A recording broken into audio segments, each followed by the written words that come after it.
would you please check your ideas and opinions at the door? All your philosophical and religious views, all your logic, because I say check it at the door advisedly because you can pick it up again when you go out if you feel unsafe without it. I'm not trying to argue you out of your opinions and views. I'm merely suggesting that for the sake of an experiment, you temporarily suspend them. Hello and welcome to the Philosophical Minds podcast, an exploration of all things philosophical, alchemical, and esoteric, from the psycho-spiritual to the material-chemical nature of the all. Join me and my guests as we inquire into the liminality of mind and matter, and tend to the fertile soils of awareness and perception while facilitating an expanded consciousness from the individual to the collective. If you enjoy the show and find it of value, consider supporting and becoming a patron via the Patreon at patreon.com/philosophicalminds. A small contribution makes a big difference and definitely makes it easier for me to continue the show, although I will always do my best to keep it flowing regardless. Thank you all, and let's get into it. All right, we are back with author, metaphysician of the spiritual shade room, esotericist, quantum color magician, initiate of the Aruba lineage. He's got a background in some Congo and Native American systems. He's really a decoder of reality, and his name is Ani OSARU. Ani, nice to have you back. How you doing? It's great to be back on Philosophical Minds with you, Skylar, and I very much appreciate the introduction. The proper term is more into color physics. Color physics. Color physics. And our system is called the Nyaga Pathu. That's a combination of Congo, Native, Aboriginal, also some Western occultism mixed in. We're more of the mode operatum of chaos magic, which means if it works for us, we use it. Yes. And did I pronounce, was it Aruba? Was that the other? Yeah, it could be pronounced Yoruba or Yoruba. Both is correct. We talk a bastard language called English, so both is correct. I heard it pronounced both ways. And I don't know if we touched on that particular lineage when we last talked, so I kind of wanted to bring that up and see if maybe you could elaborate a little bit and lend a little bit insight into that system. Yeah, so prototypically you're given heads at birth, and the heads is kind of just like in Vedic astrology. For instance, I'm Parnavashu.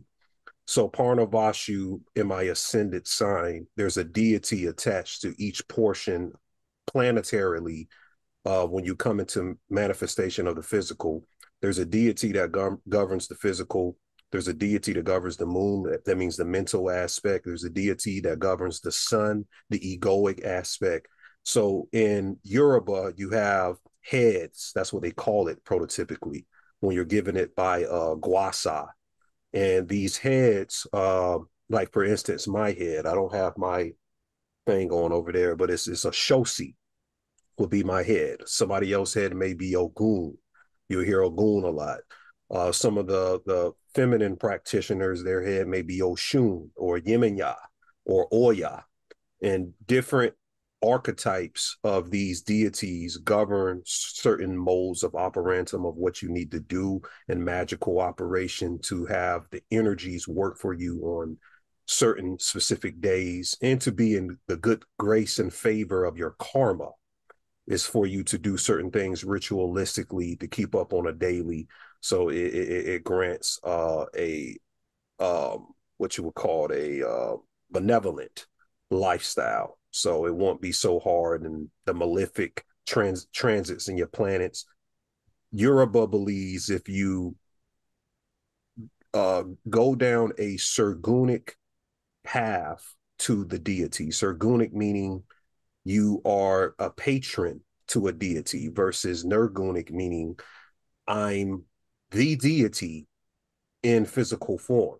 I'm more Nirgunic. So Yoruba people don't really like me because I don't like saying a god is greater than me. I feel like I can be any one of the Yoruba deities on any day. Some people don't like that. They're more traditional. So they'll be like, yo, I'm up under Ogun. Ogun tells me when I need to go out and take a piss. I'm not like that, you know. So that's the traditional way. I'm more of a Nergunic than Sergunic. But yeah, Yoruba tradition follows strong mythology in African, West African culture, preferably in Nigeria. This is really a Nigerian culture. And we take certain aspects from different cultures. It don't really matter where the culture is. I'm big into Nordic mythology as well, looking into the Jotunheim and the war in Asgard, Ragnarok, looking into Jormungandr.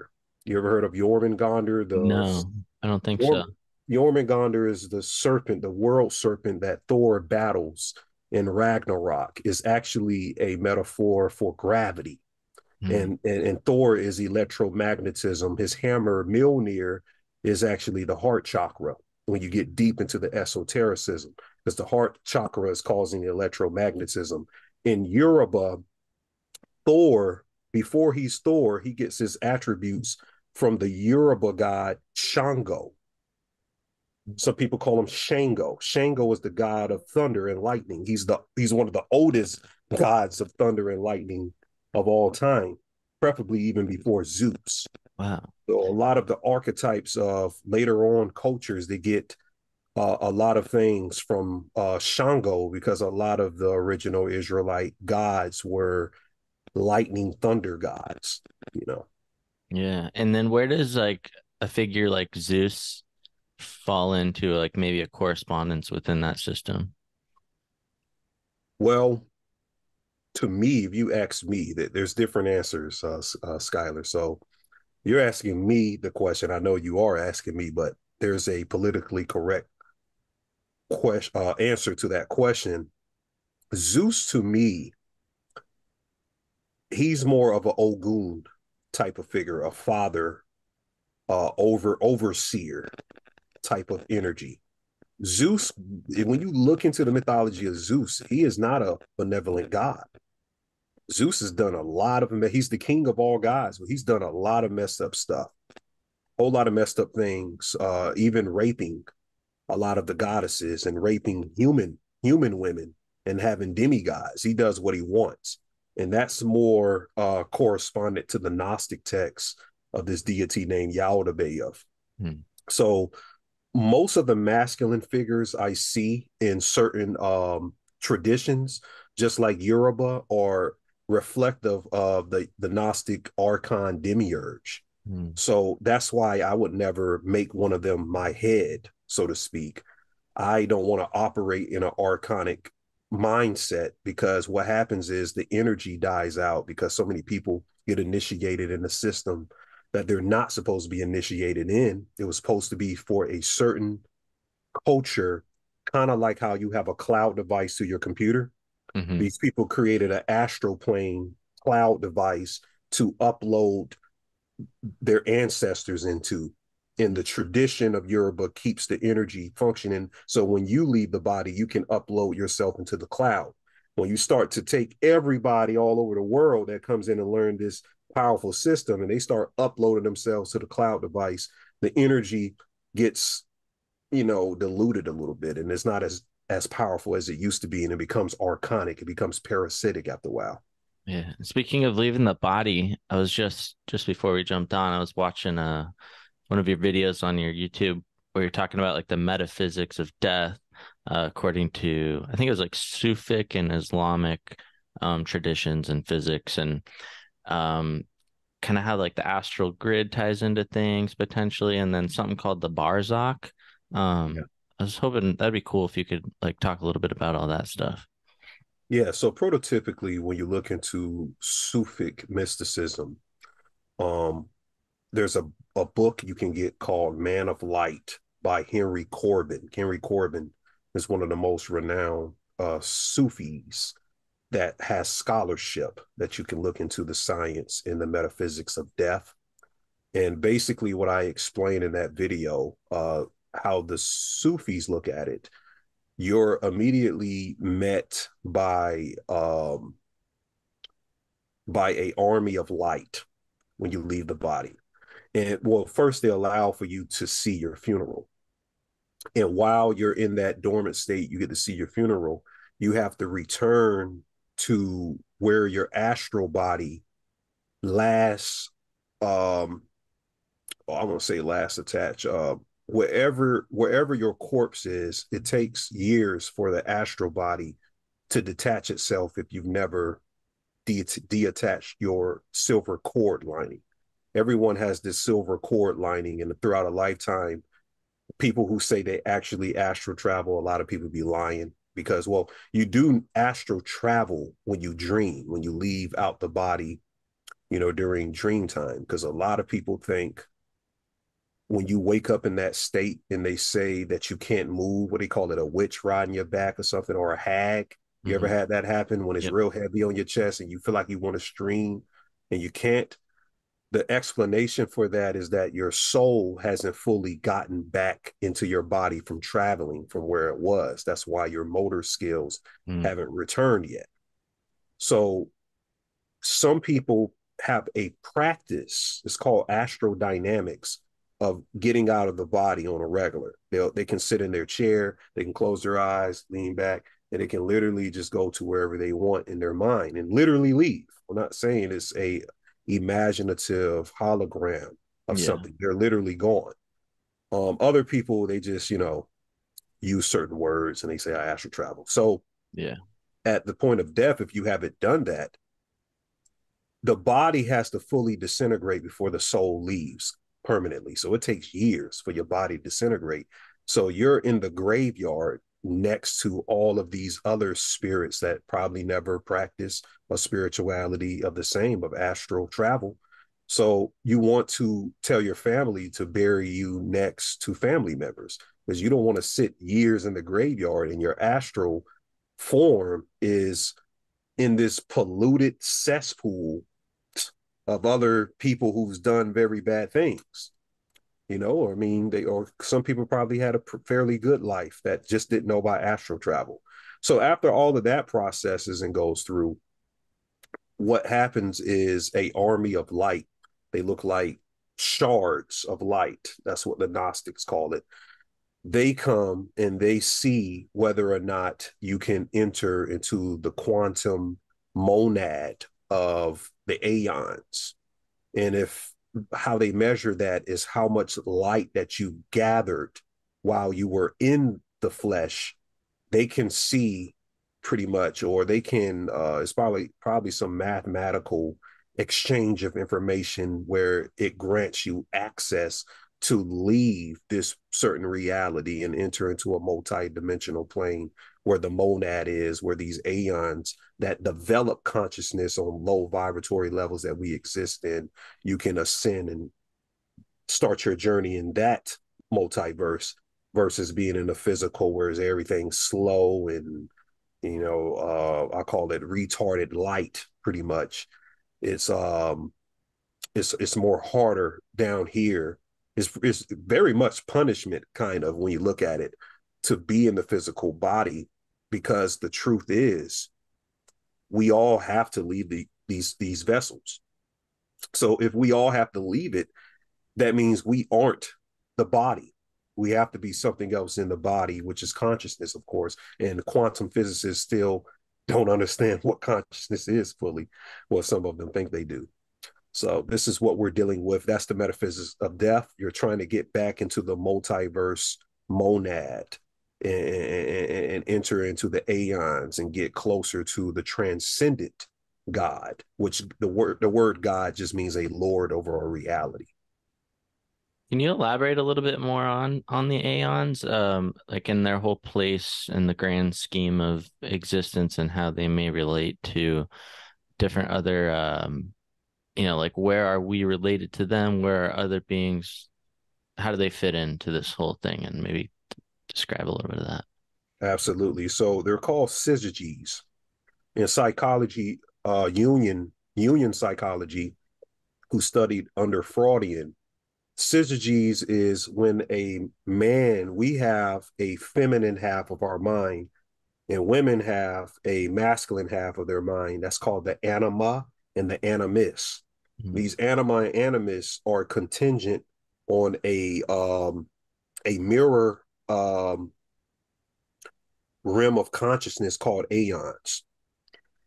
These aeons is what gives us the ability to matriculate through the Hermetic principles, because gender is like the last aspect of the Hermetic principles that we go through. So that's why there's a big gender thing going on right now. It's all Hermetic and metaphysical. But one of the first aeons is Barbello. It's where you get the word Babylon. Probably Barbie, you know, the movie is Mhm. but Barbello is the original whore, you know, biblically. Or of Barbello Babylon. is, yeah, Babylon whore, Barbello, and Barbello is the mother, uh, a feminine realm prior to wisdom. And in just sorry to interject Yeah, for no a fine, minute, fine. but is that term, because nowadays it obviously has a negative connotation. Was it originally intended to be uh in a negative light? Like when it says the whore of Babylon, is that like a negative type association or No, not what I look at it, because today, yes, it would be negative because we look at the whore as something desolate and something that we should look down upon. But the ancients, they looked at whoever was the whore in their time frame, which is prototypically a priestess, would be quote unquote a whore. hmm. Only the priests were allowed to have sex with her, though, because she had a high retainment of perugic light, and perugic light is a light beyond the color spectrum. It's a untraceable source of light code that the Zoroastrian people said came from heavenly heavenly dimensions like aeons. It's this high energy, basically. So they believe by having intercourse with what's called the divine whore, that they will get sacred knowledge, and their auric fields from merging with the divine whore will give them access to multi-dimensional realities for travel. They believe that her light will give them light, you know, in an aspect, because every time you exchange energy and intercourse, people don't know you're mixing in a lot of things. You're mixing in your karma with the person. It even says that if you have intercourse with a person, you automatically become husband and wife. A lot of people don't know that. It's not determined by a ring on the finger. Hmm. It's determined by intercourse. So the divine whore was the highest aspect in Kemet. That's why sex magic is so big in Aleister Crowley and Western occultism. Tantra, which the word tantra means warp. A lot of people don't know that. It means warp reality, how to warp reality. And we're constantly, when you're having intercourse, people don't understand the reason why it feels so good is because it's called bliss. And this bliss plane is heaven in a sense of what we're looking at, because in the Apocalypse of Adam, which is a Gnostic text, it's completely different from the Bible, bro. Adam and Eve says in the first verse, we we were separated from each other by a tyrannical God. And when we came into man and female form, we realized that we were higher than the God who created us. That's like in the first couple of sentences. And I was like, whoa, I had to do some research on that. So formerly, Adam and Eve were androgynous. They were one being, you know? So basically, this physical demiurge God, what we call Yahweh, Yahweh of Zeus, whatever you want to call him. He's a lot of different things. I mean, a lot of different names. He came from his mother which is Sophia, which is another aeon in the Gnostic text, wisdom. And because Sophia didn't have intercourse with a masculine aeon, he didn't get the nourishment that the other aeons got from having their other androgynous half pour into the whatever dimension that it was in. So he was created from pure Sophia, no masculine counterpart. And because of that, he didn't get the full totality of light that he was supposed to receive. He was supposed to get. So what happened was he was born on a low vibrational level. So he starts creating the physical dimensions. And then he says, I am the only God. There is no God before me. And Sophia, it says in the Gnostic text, says, you lie, sackless. That's another name for him, means blind God. She says, you lie, sackless. There are plenty of gods before you. They're called the aeons. You see what I'm saying? But he's not able to receive discernment from his mother because it's real deep. I don't want to get too deep on this. This is going to be on YouTube. Oh, it'll be on YouTube, iTunes. Okay, You could well say I can't. whatever if you need me to cut something off for another platform. No worries. Okay, well I'll say this: like when special people, they are a replication of the God who created the physical universe. He will be literally the first special, when I use that term, God, so to speak. Hmm. Literally, literally. So, certain people that are, quote unquote special don't really communicate the way that we do. So when she says that, he doesn't understand that he isn't the only God. You get what I'm saying? Hmm.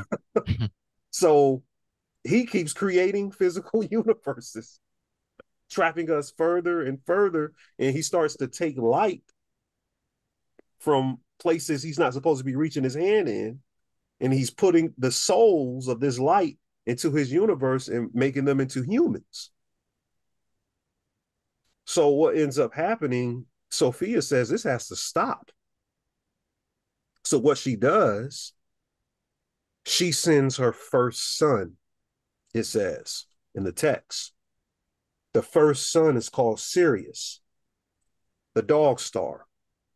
So she takes the star Sirius, and when he creates his first man and woman, what he has to do, he has to split the androgynous being in half into man and woman. This is the same thing they did, the Oppenheimer film. The Yeah, I most haven't seen it, but yeah. You don't have to look. Well, when you do take it, but the Oppenheimer, what they did at Trinity, splitting the atom was the most unholy thing a human can do. Matter of fact, when they set off the atomic bomb, they changed reality forever. They put us in a schizoid, like some Doctor Strange type stuff. People don't understand this. That's the highest goal of black magic, is to create and set off an atomic bomb, because it's a ripple effect of what you're doing. That's what happened. The splitting of the atom is the same thing of what happened when we got split and became man and woman from an androgynous being. It's the same thing what happened to us. They recreated metaphysically on a physical level what happened with the soul. So he split us in half, and Sophia, what she did was she snuck the seed of Sirius into the first man and woman. So this is called the seed of basically the seed of Sophia, but is another Jewish name they call it. I can't remember the Jewish term. And basically what this means is Adam Cadman, you ever heard of Adam Cadman? Yeah. He is higher, even though he's in a physical body, he's higher than the God that created the physical. So is a man or woman that walks the earth with a shard of light in their soul that wasn't created from God, so to speak, or the God of this universe. He hates that. And he calls that person Satan.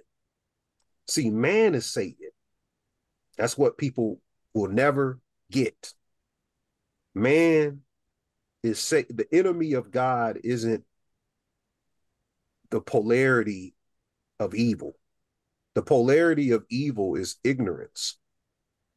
Evil is ignorance. Ignorance is not knowing, because God is supposed to know everything, right? Ignorance is not knowing. So that's evil. If I didn't know, the Egyptians said the only evil there is ignorance. That's literally the only evil. So knowing relieves you from ignorance. So what happened is that he makes his creations ignorant. That's evil. So in what I'm trying to tell you Now, is was that, it an intentional evil in your perception, or was it accidental? Maybe like him himself was ignorant and some.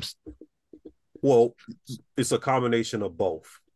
Well, it has to be what you said second, because it's not him, it's not his fault that his mother procreated with she basically had a child without her masculine counterpart. So and the person who did this is another Aeon you got to look into. His name is Althades. Only a few Gnostics can understand this. Althades, spelled Authades, is probably where they get Hades from. Althades put the deception inside of Sophia's program to make her create Yaldabaoth. Mhm. And now there's a couple questions I have on this. So one question I have is, so with this like Gnostic conception of Adam and Eve and this original androgyny, and then there was something else that you had talked to before on our last podcast about like the Typhonian women and how they kind of had this Yeah. ability to become like impregnated by the sun. Um, I don't really know the time difference between these two events. Was this something that was happening simultaneously? And like, how do you see the population of humans kind of emerging within these two different sort of ways of creation within beings? Well, I would say that the Typhonian women are as close to Homo sapien sapien as we know it. Humans weren't always Homo sapien sapien. So we're talking about the beginning of Homo sapien sapien, when we could walk upright with a spine and we developed language. The Typhonians are far as back as you can envision of when that happened. And essentially that is the Genesis story. From what my studies tells me, that's the Hmm. Genesis. And you look at Manly P. Hall, he says the same thing. Manly P. Hall goes into it when he talks about Lemuria and everything, and the seven root races. The seven root races, how there was one race that way before we came fully into physical bodies, they had something called the pudding bag race. It was like the fourth or third root race. And when these beings descended down from the aeons, they didn't even have a head or a chest. It was like a tube connected to the torso, and it was like a pineal gland, like a little shard of light. Imagine something walking around like that. They didn't. Wow. They weren't fully encased into the body yet. It's real deep stuff. Manly P. Hall writes. He's a Freemason. Yeah, and so the Homo sapien or Homo sapien sapien would Mm-hmm. probably would, as you're saying, is like the most original or the, very ancient. And then when Adam and Eve come along, would this be like Homo sapien or would it? Adam and Eve started out of, I believe, Typhonia. Typhonia. Well, it depends what how a person looks. I Yeah. believe What do you Adam and think? Eve comes after Lemuria. You see what I'm saying? The Mm, flood isn't a physical flood, even though there are physical disasters that happen in geography that has happened on this planet that was catastrophic, like a flood. But these Gnostics spoke in metaphysical parables. mm, So the flood actually was when the spiritual plane got encased into a physical plane. They were talking about the coming of a low vibratory wave, because everything is waveforms. You get it, flood. And the waveforms, this flooding of waveforms started to make everything become solid. mm. And we And got it. then with the the lore and the cuneiform tablet translations of things like the Anuna and their kind of creation story with these creator beings like the Anunnaki, does that tie into some similar stuff, or does, in your opinion, like how do you uh make sense of that? I'm the biggest person on the internet that's anti-Anunnaki. I think that's one of the biggest load of bull crap. Zachariah Stitchin was not a Sumerianologist. And I'm not saying that the word Anunnaki didn't exist, just like El and these things, but I don't believe there were some alien people that created another race of people. I think that people created other people. Okay. And that was the alchemy in science. And the people who learned how to create other people were deemed the Anunnaki. Okay. So a lot of people think it was some people working in a heavenly hospital generating clones or something like that up there in the stars or something. Like Yeah. no, that wasn't going on. Yeah. I think that makes a lot of sense. And yeah, it's not that you're like anti-Anunnaki, you're just not a fan of the common understandings because they're very misunderstood, is what you're saying. Let me say I'm anti-reptilian. I don't believe Mhm. in reptilians. Okay. I don't believe in no lizard people. And I've debunked it. You can go to my reptilian myth video. I even the word reptilian comes from draconian, and the word draconian comes from the star constellation Draco.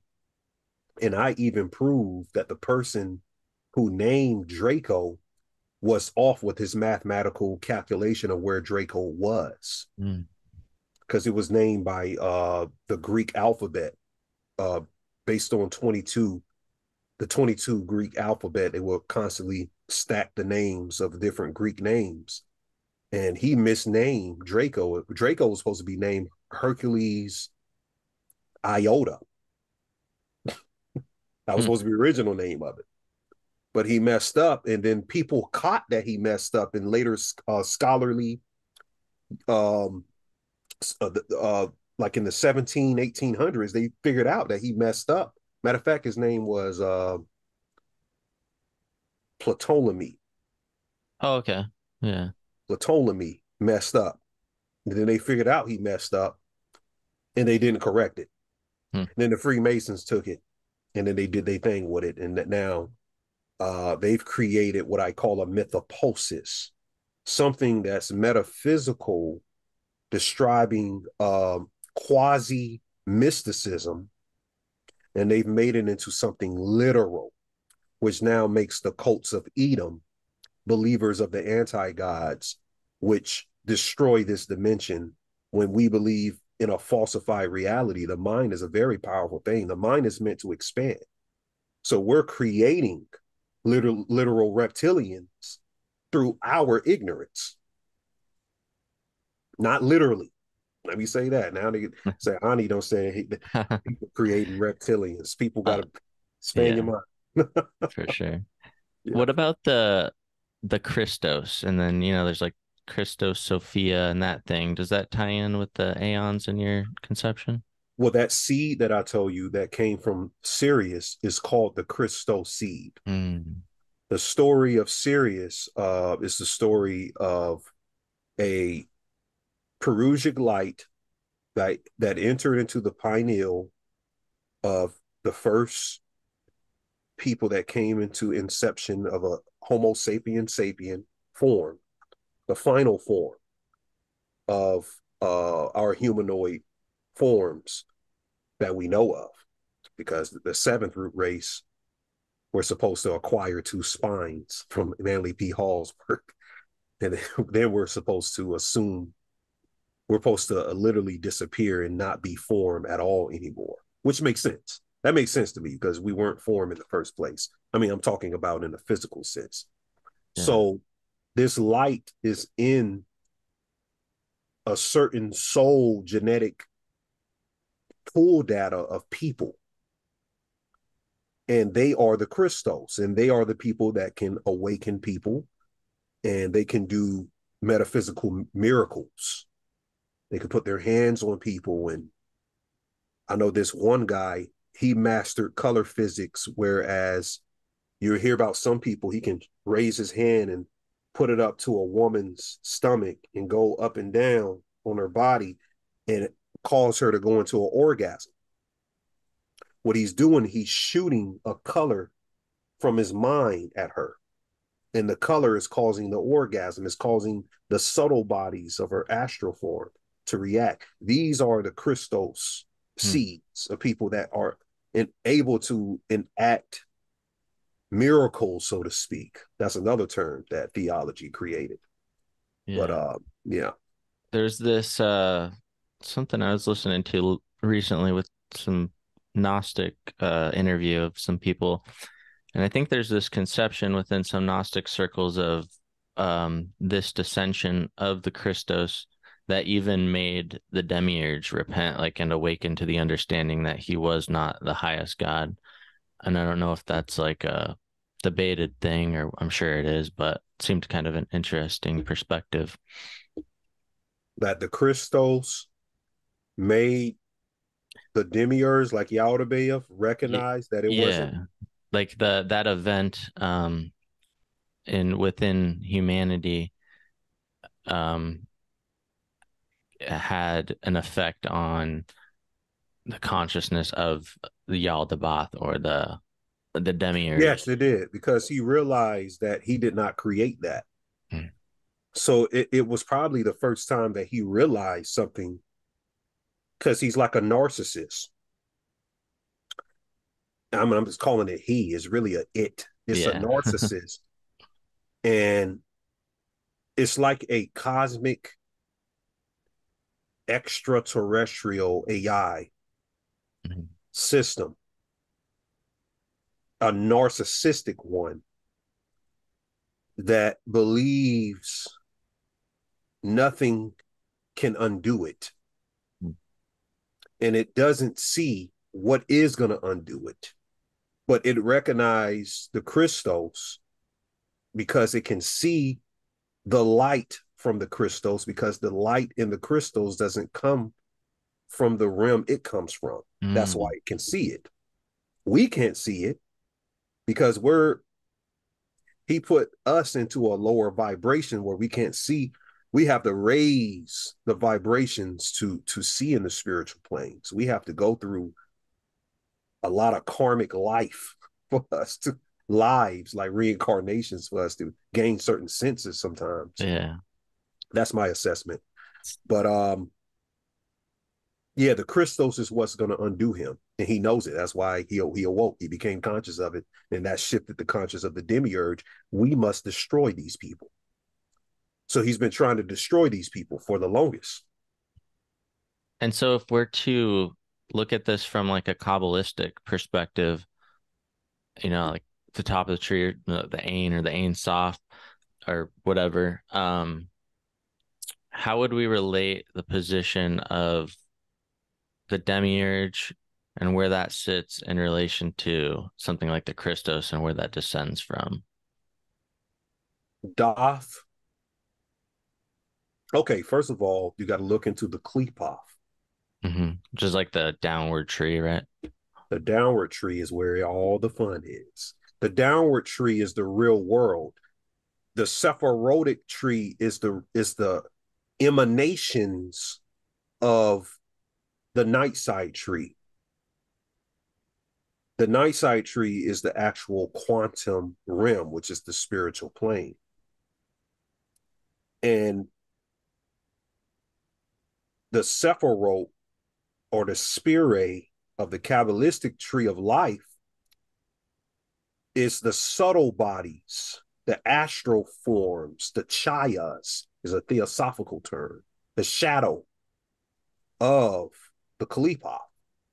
So the Christ, the Christos, comes from Thaumiel, which would be where Ain is on the Kabbalistic tree. But it has to go through 11 dimensions. That's why physicists say it's 11 dimensions to come into the physical. Thaumiel, I'll just leave it at that, because then I'll have to break down Satan and Moloch. People be like, oh shit. Yeah. So, you are very familiar with the Klepoth, and it's something you talk about often. I wonder, would you recommend for somebody that they work with the upright tree first before going into the Klepoth and the understanding of those? Like, is there, in your estimation, any danger in doing so if you're not quite adept at what you're doing, or do you feel like there could be like any psychological confusion with doing such things, or what's all your opinion on all that?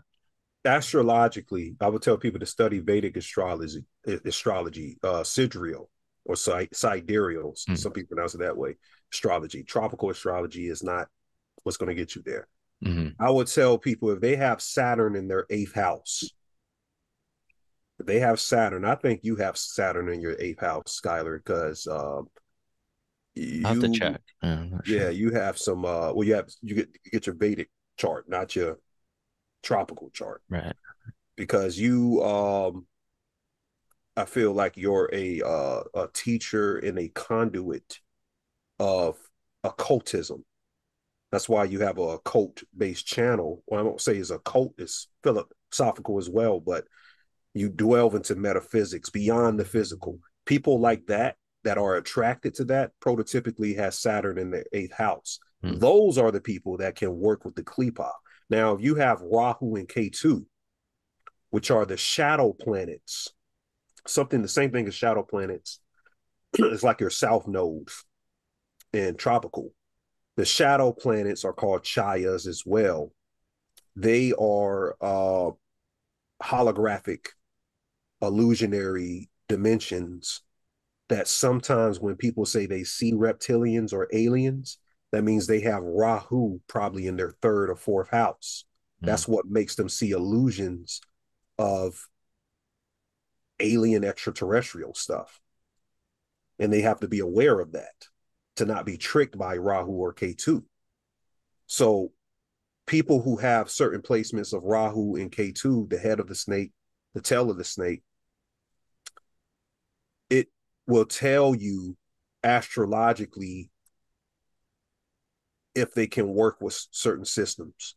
Now, to me, but I have great placements of Jupiter in my charts, which means I can pull straight from ether. Jupiter is like the teacher. So I have great Jupiters in a lot of different houses that I have, like 3 different houses. I have great Jupiters. That's what makes me able to talk on these subject matters to different frequencies of people. I can go into quantum physics, or I can go on the basic level. People that don't have good Jupiters probably will struggle to, if they work with the Qliphoth, they will probably, yeah, they'll start to do what the Christians say, see demons and see all types of stuff, because they can't pull from the ether properly.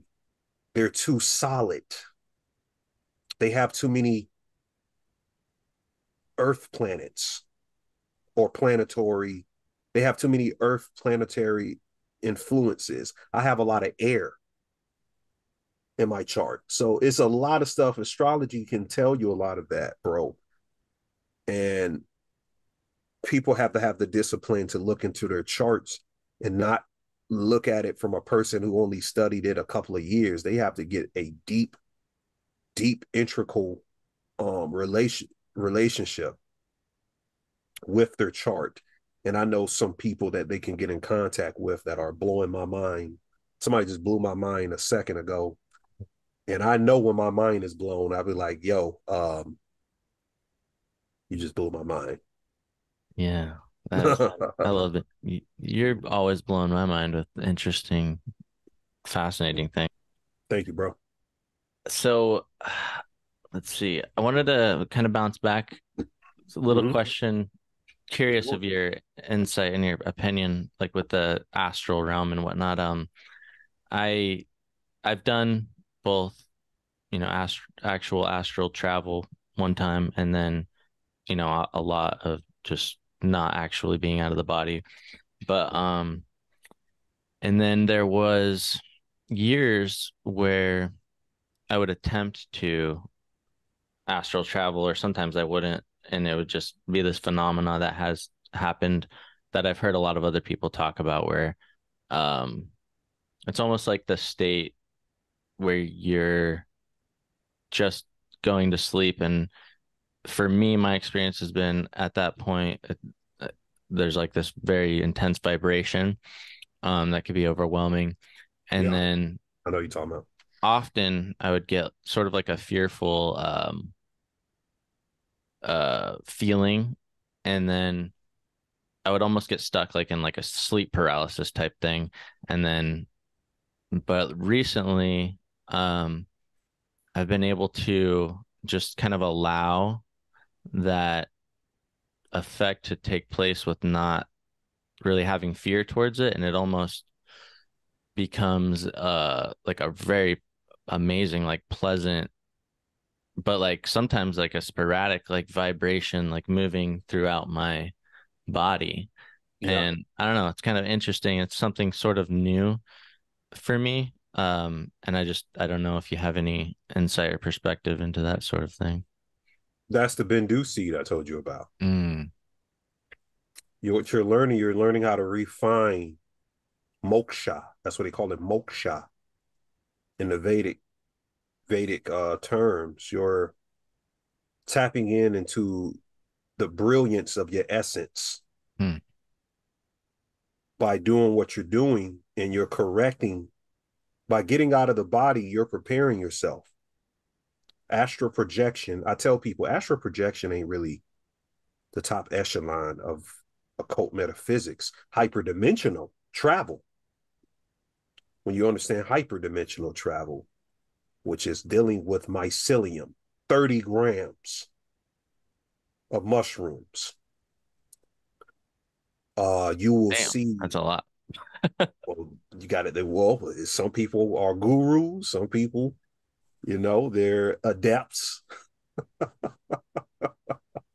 But literally, the molecular composition of things will disappear, and you will enter into the real reality. We don't understand that mycelium is the largest organism on the planet.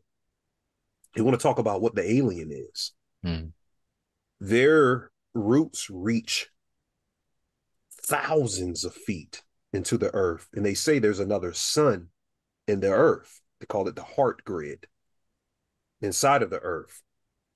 And this grid of it has the roots of organic life, different biological organisms, just like plants, for instance, because we're plants too. A lot of people don't understand that, but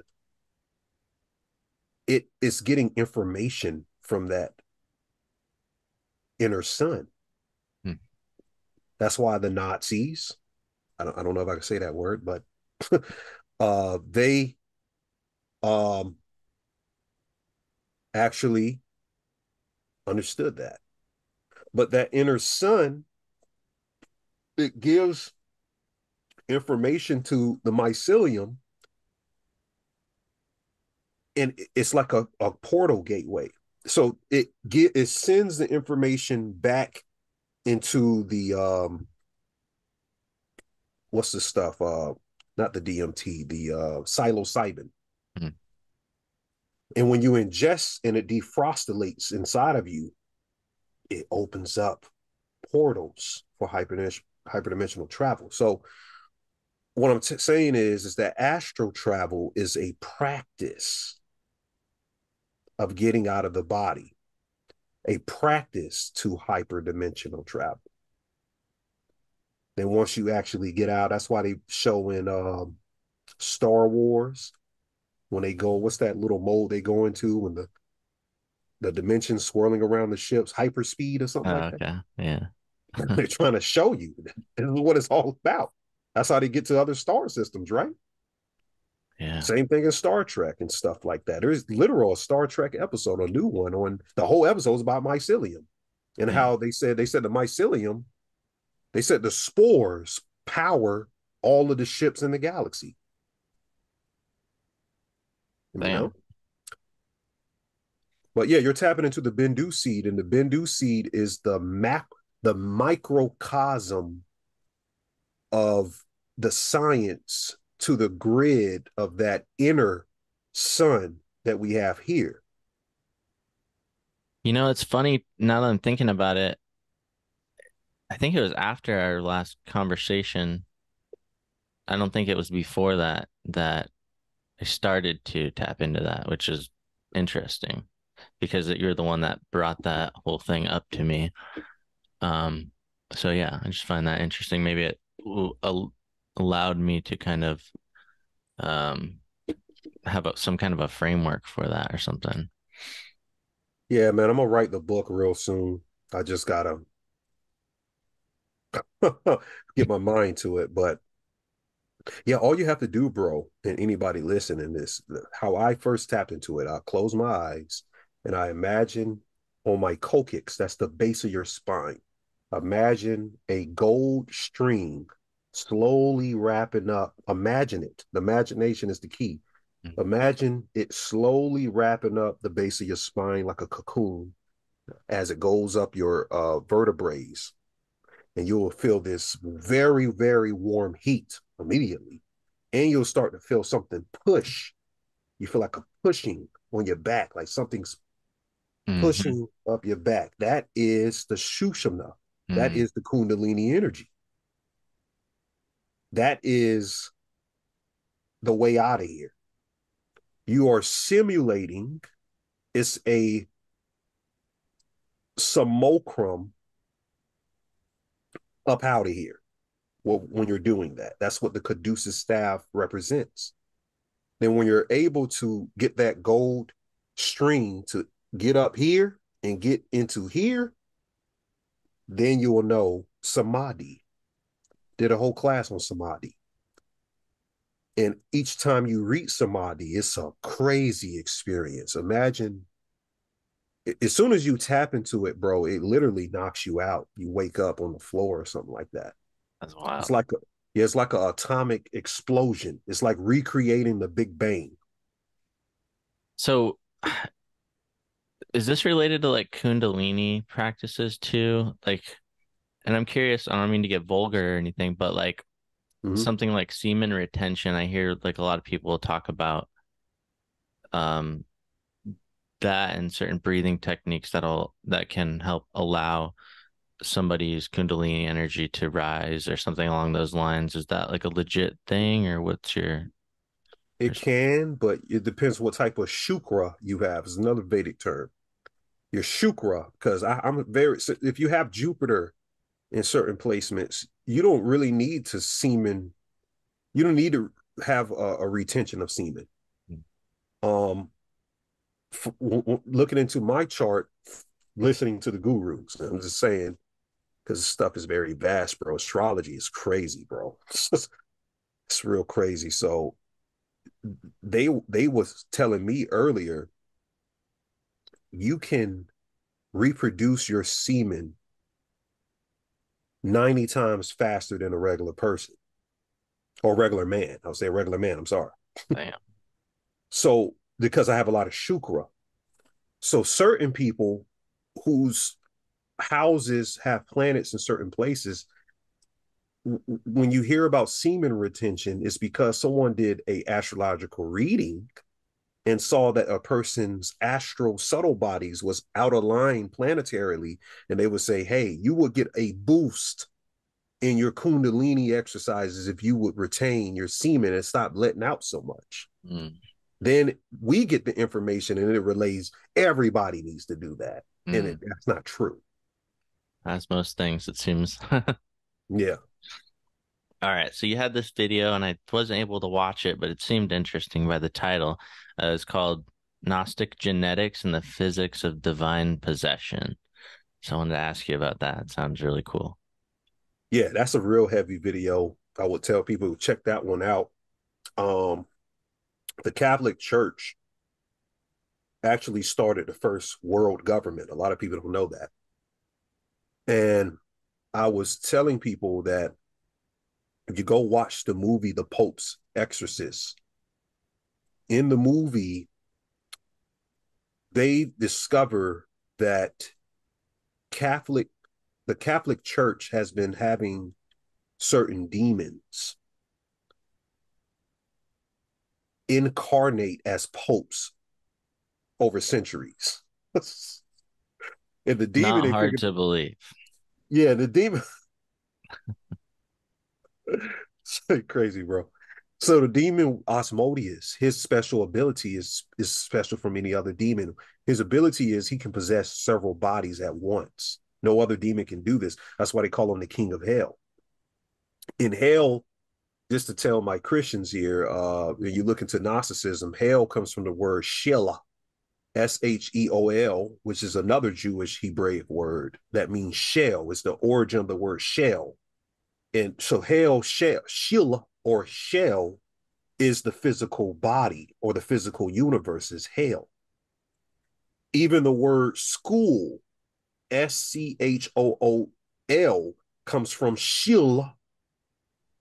In the school is the shell, the physical body. That's why they tell you to graduate from school. You go to what? A university, the universe. Your mind enters back into the universe. It's all occult. Even when you graduate, they put the Saturn hat on you. What is it called? The motor, whatever it's called, hat. I don't know. They put the I know what you're cube of talking about. Saturn on you. You know the graduation hat. Mm-hmm. It's Oh, called yeah, motor, yeah. the motor or something. I can't remember what it's called, but somebody will put it in a comment. But the black world of Saturn. Saturn is the last teacher. So basically, what was we talking about? Just lost my frame. You're talking about the Catholic Church and Asmodeus. So yeah. Asmodeus was called the king of hell, and he had the ability to possess several bodies at once. So what they discovered in the movie, Father Gabriel Anamore, which is played by Russell Crowe, he was the greatest exorcist of all time. Asmodeus wanted to possess his body. That was like the last thing he wanted to do, is get a hold of this Pope's body that's been exorcising thousands, probably millions of demons over his lifetime. So, yeah, he does get his body. But the point is that Father Amor figures out that the church has been studying something called divine possession. And divine possession, what let these demons possess them in the first place, they were trying to get possessed by an angel, a heavenly entity. Mm-hmm. And they opened the wrong gate. So they still do this today. It's called divination. The oracle methods, women have more access to divine possession than men.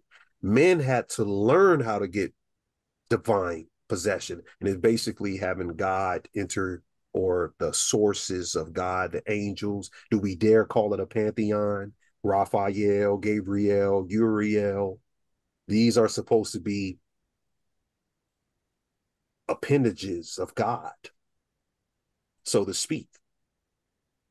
With some, yeah, with something like Hell or Shael, um, and I've heard there's like different levels to Hell and all that. Are these correspondent to Qliphothic spheres or whatnot, or is that like in a different?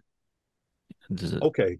Um, to understand hell, you have to understand the Zohar and what evil is from a Hebraic sense. It's called hell is called Gehenna. That's where the Qliphoth exists. And we're just talking about the lowly aspects of sin. Where does sin propagate from? Where is the propagations of sin? And basically, uh, evil and sin poured out of divine vessels in the early days of creation.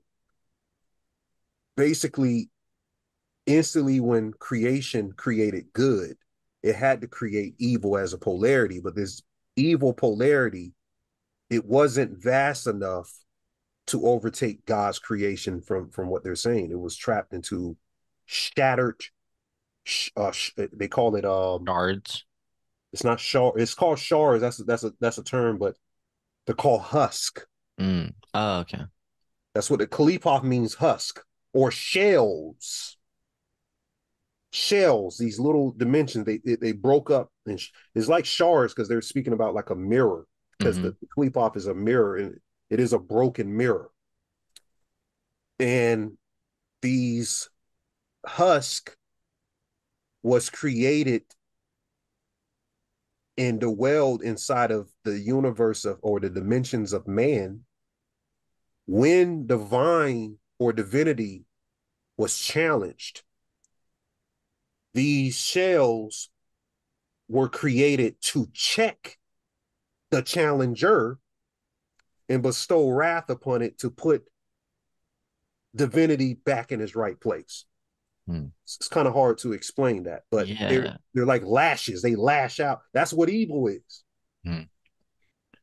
from a Zohar sense. Yeah. Yeah, I think I've I hear some things like in certain traditions where it's sort of the protocol or intention to like if you are working with the Qliphoth is to rectify or Yes. those Rectify. That's the word. sparks which Rectify. that are still contained within those shattered vessels or something along those The rectification. There you go. I was trying to find. I couldn't find the lines. word.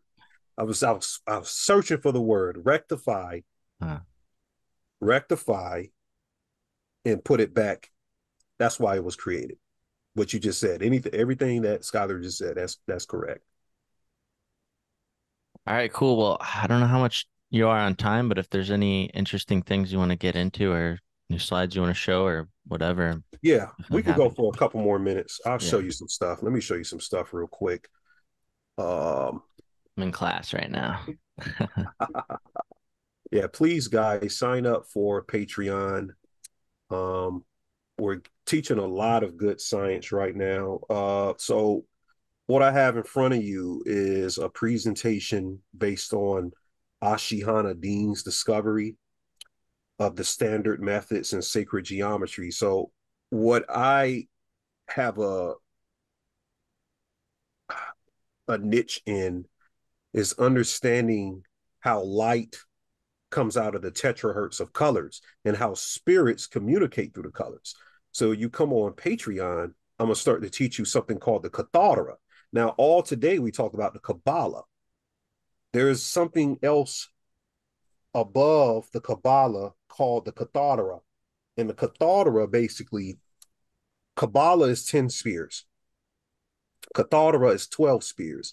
Kabbalah used 10 base mathematics. The Cathedra uses 12 base mathematics, and it aligns better in the universal electromagnetic current of the toroidal field within us, because we know there's 12 planets, there's 12 strands of DNA, and the 10, the Kabbalist, or what's called the Cabal, that's who runs the world, right? Using Kabbalah, 10 base mathematics, it chews off itself. It's like a zombie chewing off itself. Kabbalah is creation. Klepoth is destruction. For me to create something, for me to build a house, I have to destroy the ground, then set a foundation for the house when I dig the ground, I put a foundation down and I build a house. I create something on top of the foundation, but it was necessary for me to destroy something for me to build the house. Kind of like what they do in construction. What they do, they put dynamite, they blow up something, and they rebuild it. Same thing is happening with the energy of the Kabbalah. So these are sacred geometrical source codes that I think people will have to understand. Photosonic mathematical programs and primal sounds. And it's called duodecimal mathematics. So whenever you see the flower of life, a lot of people look at the flower of, I don't know if I have a flower of life on here, but I can pull it up. No, I don't. Let me show you something real quick. So you'll hear flower of life. The flower of life prototypically looks like this. And when you're understanding sacred geometrical photosonic relationships to primal sounds, we call this the flower of death in actuality, the daisy of death. And it's because its system, let me show you something real quick. So the daisy of death, it has tessellations. So these things are called tessellations that weave this. It's a inorganic digression of super domains of the egoic mind from the creator God of this realm. And it's bestowing entropy and how energy is supposed to propagate. It's a finite Fibonacci fractal that's assuming form in this universe. And when you look into the cathodic grid, there's something called the Christosis, the crystal spiral, that's separate from the pattern. So right here is the Fibonacci. You see this one right here? Yeah. This is Fibonacci. This is what you can find this all in nature. You ever saw a seashell with this like the on golden mean ratio and whatnot? Golden mean ratio. This is Fibonacci. We want to follow this. It's the same thing, but look, you see how far out it goes? Mm-hmm. It starts from the top up here. It's called the Christosis, the Christ. We talked about the Christos. Mm. And it comes from out here, and then it comes back in here. It's completely different. So this is called Christ claircognizance versus the Fibonacci, which Fibonacci, I'm just speaking in catholic terms, it means fib of no chi. There's no chi, because the demiurge is oblivious to primal creation. Remember I said that it couldn't understand what came before it? So there's a new thing. They're looking into false ascension science in the wake of quantum physics coming into metaphysics. And this is making the new age woke people convoluted, because in the wake of quantum physics expanding in thought, we are finding equivalents in false sacred science teachings and in the organic, environmental, and biological consequences created through their use, all is built upon convoluted, self-serving perversions of the original organic laws of multidimensional physics. So applications of this false dimensional science teachings over thousands of years was bestowed upon us and usurped by the same cosmic predators who added unwanted layers to the divine resonance.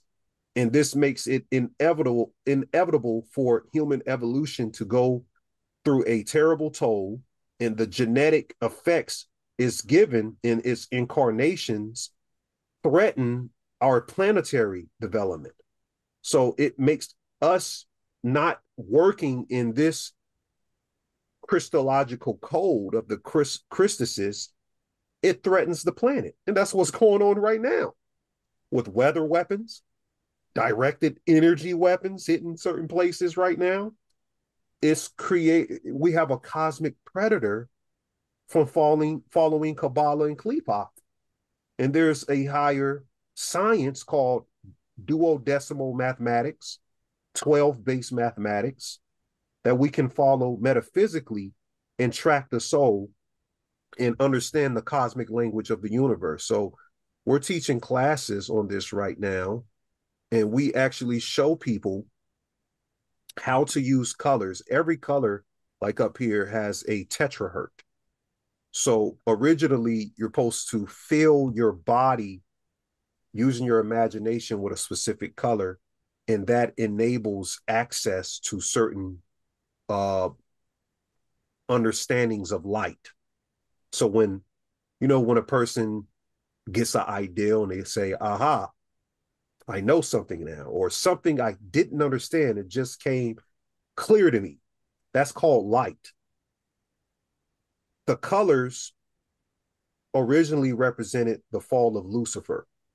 Each of color is the state of his fall. It's metaphysical.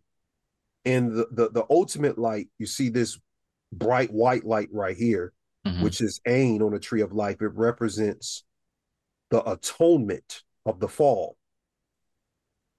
But that's a whole other, I got to break all of that down. So learning to become a Catharist versus a Kabbalist is what we're teaching on Patreon. So if you want to understand some of this science, we've done deep lectures. We're preparing other lectures right now on YouTube.